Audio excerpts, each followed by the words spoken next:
If you're getting less than 7 hours of sleep per night, your brain drops 40% of what it remembers during the day, just from one night of lack of sleep.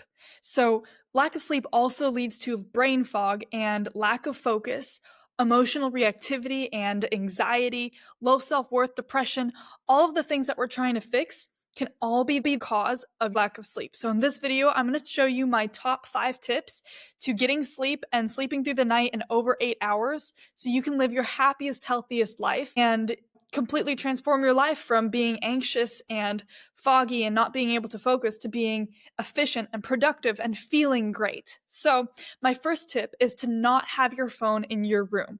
I know a lot of people are going to groan when I say this, but this has been the life changer for me. Once I took my phone out of my room and put it in like a charging area in the kitchen or something, I slept so much better. And sometimes when I travel and I'm in hotels or at a friend's house and I have my phone in my room, I never sleep as good because your phone has blue light for one. So if you're on your phone before you go to bed, that's not helpful. Two, even if you have it in your room and you're not looking at it and it's completely off, it still emits these like brain waves that affect you and your mind and your sleep when you're trying to sleep. So take it out of your room, put it a far away place, and that'll both, like help you go to sleep better and not keep you scrolling, but it'll also help you have deeper sleep at night. My second tip is to have a wind down routine before you go to sleep.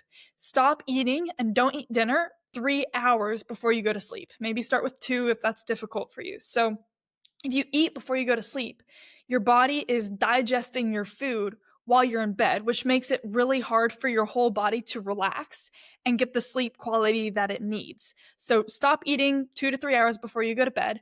1 hour before you go to bed, start reading or do something in your room without any technology. Put away your phone, put away your computer, stop watching TV. Have an hour that you maybe journal or like reflect on the day or meditate or read. I like to read because it kind of just, makes my eyes tired. So then I naturally get more sleepy. But sometimes if you're reading something that's like really high energy and gets you excited, that's not the best. So you want to do something relaxing about an hour before you go to sleep. My third tip is to never do anything in your bed besides sleep. Do not work in your bed. Do not be on your laptop in your bed. Don't watch TV in your bed. Because if you do, your brain associates doing homework or watching TV, having like an active mental state while you're in bed.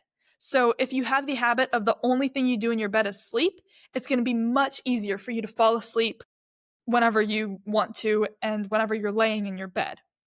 My fourth tip is drinking chamomile tea before you go to bed. So if you drink chamomile tea about an hour, maybe it's part of your wind down routine that I mentioned, it really helps your body and your nervous system relax and gives you like that calming vibe. And it's also aesthetic, so that's a plus. This one's really important. My fifth tip is to stretch. Stretch before you go to bed. Don't stretch in your bed, but like next to your bed, just do some really slow stretches on your body. Help your body like wind down from the day because you just did, a whole day of work. You were working out, you were having mental activity, all these things. If you have that time for your body to wind down and just like kind of tell it, hey, you can stretch out, you don't have to worry about anything for the rest of the night. It helps you feel like relaxed and mentally stable. And then whenever you're in bed, for the people that have a really hard time actually falling asleep because their mind is running, what helps is if you take like a few deep breaths in. What I like to do is I like to put my fingers here and feel my pulse or on your heart. And if you feel your pulse of your heart, you breathe in for like 6 heartbeats, you hold it for 3 heartbeats, and then you breathe out for 6 heartbeats, hold it for 3 heartbeats. Do that again, or 2 and 4, just whatever it is double. Because what that does is you're connecting to your inner system, and everyone has like different heartbeat times and things like that. But if you listen to yours, then that's what's going to help your body kind of like regulate, and then you can fall asleep much easier and calmer. I did that 3 times and I always fall asleep immediately. So I hope that these tips really, really helped you. Please try them out. At least try one, pick one and just stick to it for a week. See if it makes a difference because I know that it will. And I really hope that this helps you with your sleep journey and that you see the value of getting over 8 hours of sleep and actually having that time to recharge your entire body and your mind so that you feel great and have a great rest of your day. Okay, bye.